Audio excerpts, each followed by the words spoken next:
Hola amado, Dios te bendiga, buen día. Qué bueno saludarte en este momento. Deseo grandes bendiciones para tu vida.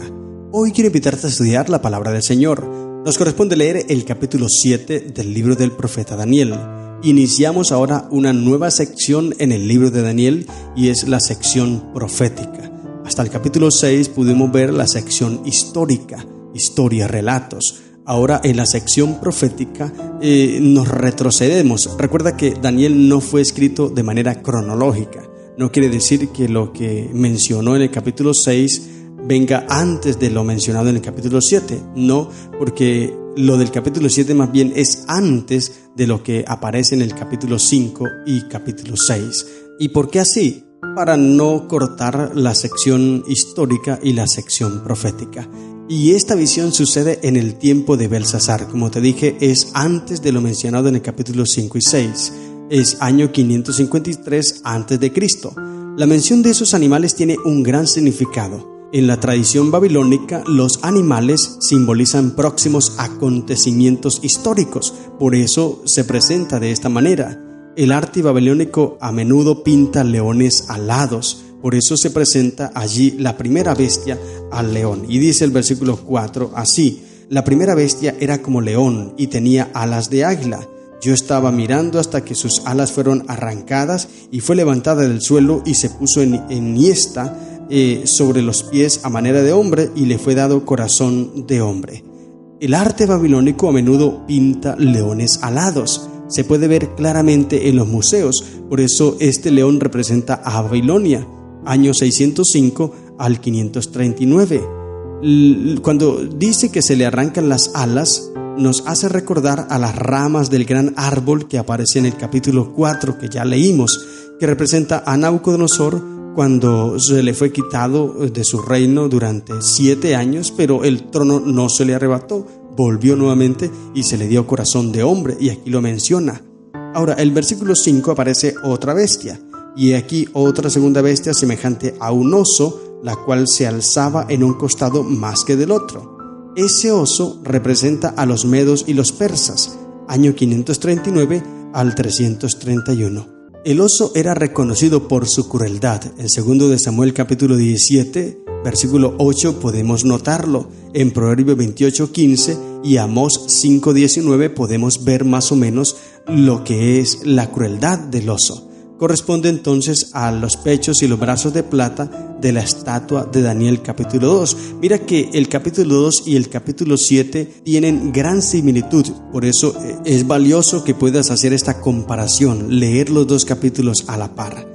Lleva 3 costillas en su boca, dice el texto. Dice, y tenía en su boca 3 costillas entre los dientes y le fue dicho, levántate, devora mucha carne. Estas 3 costillas representan a Lidia, Babilonia y Egipto, las 3 naciones poderosas, potentes que los medos y los persas pudieron conquistar.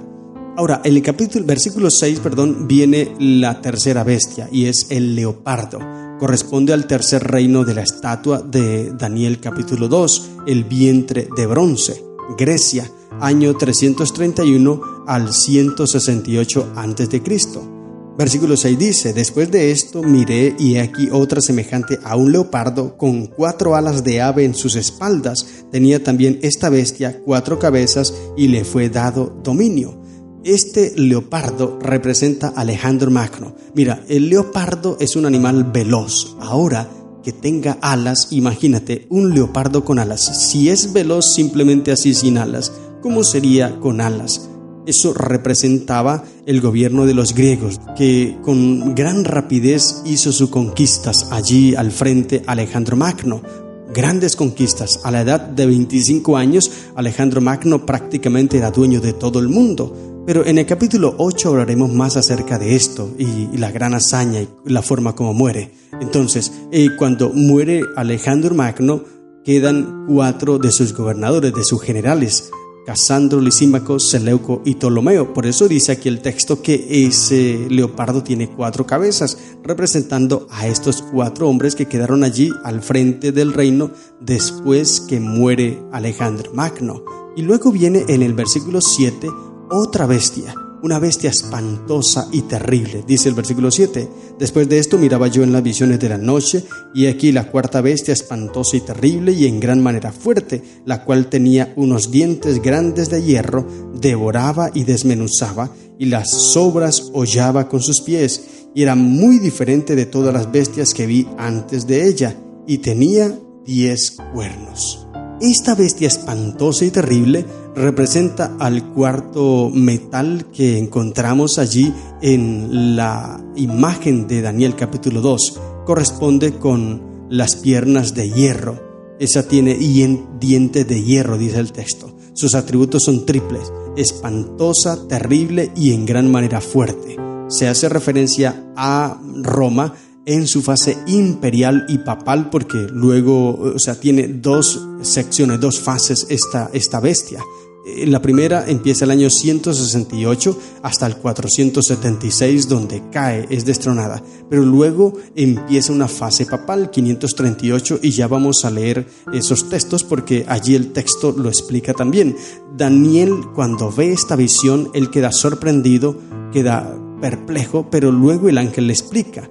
En el capítulo 2, el hierro desmenuza, rompe y quebranta. En el capítulo 7, esta bestia espantosa devora, trilla y despedaza. Esto es para ver la sincronía que hay en los textos. Los 10 cuernos representan que surgen del cuarto reino. Al igual que en el capítulo 2, este reino se divide en 10. Podríamos hacer allí la aplicación de los dedos de los pies, que son 10 también. Los 10 cuernos, ¿qué representan o quiénes son?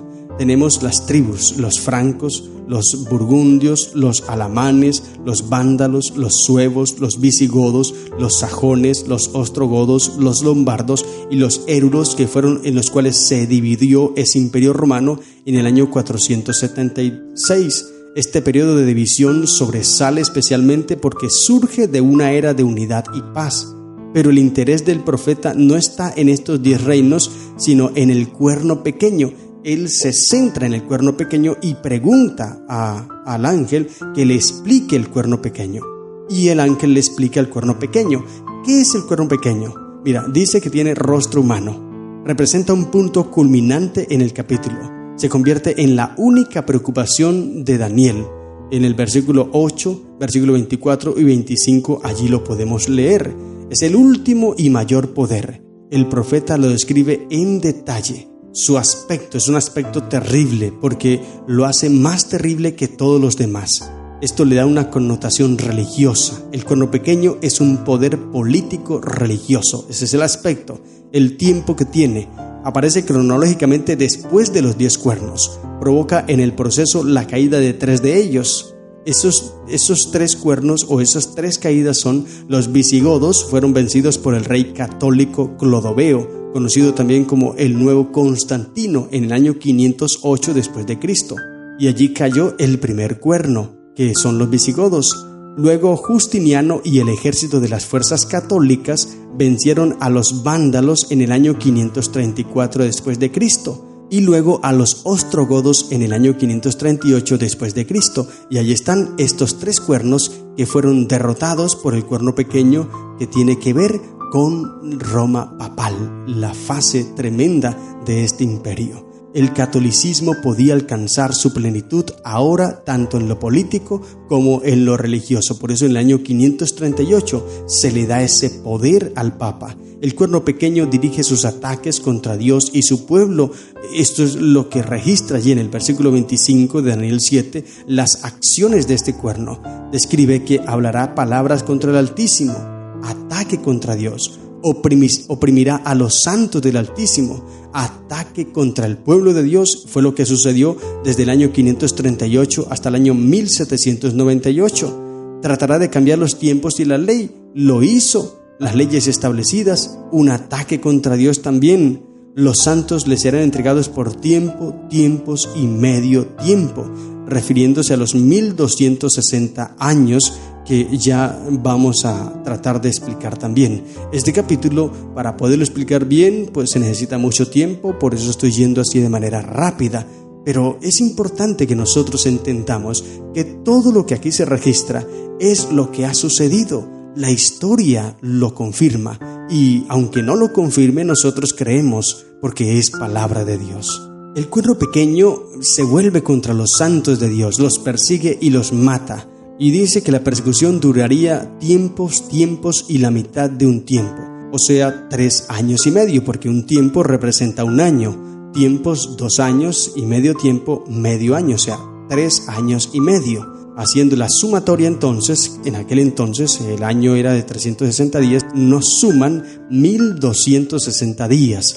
Y según Ezequiel 4:6, un día equivale a un año en la profecía. Así que estos 3 años y medios, o tiempos y medio tiempo, refieren a 1260 días. Este periodo de tiempo aparece 7 veces entre Daniel y el Apocalipsis, y se menciona como 42 meses, 1260 días, tiempos y medio tiempos, y todo eso se refiere a la misma profecía.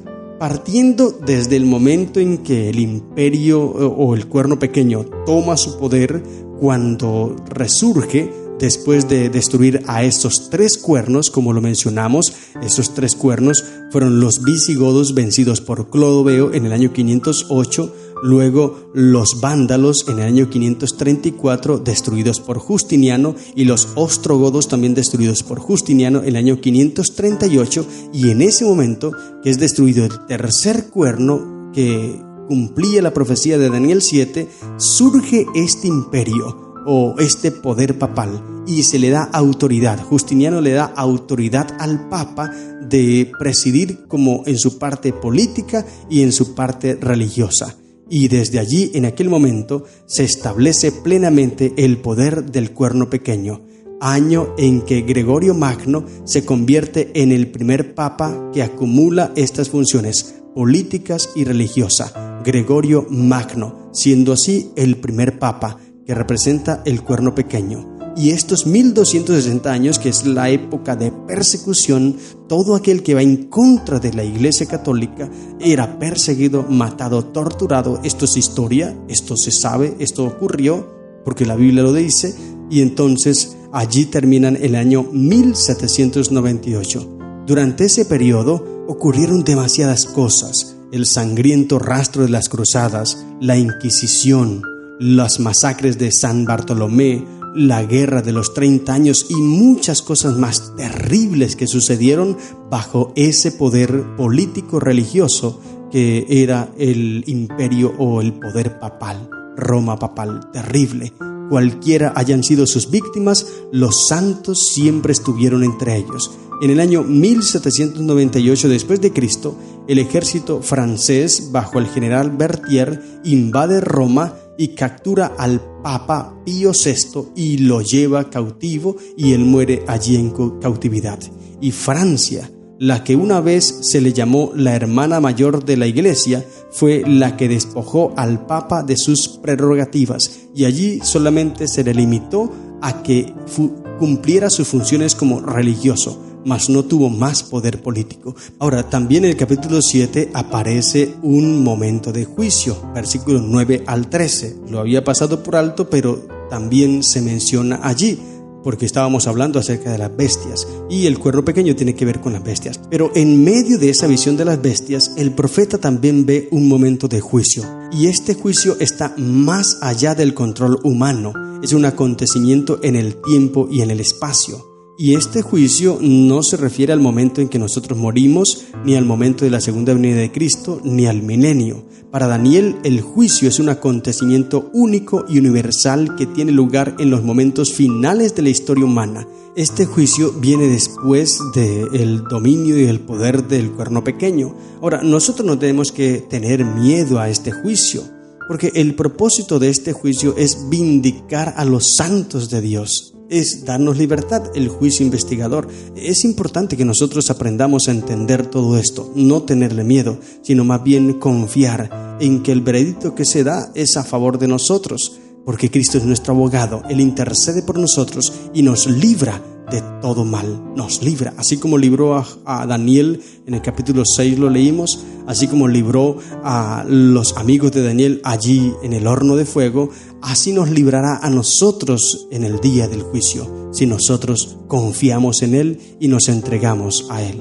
Por tal motivo, como te comenté, este juicio es una buena noticia.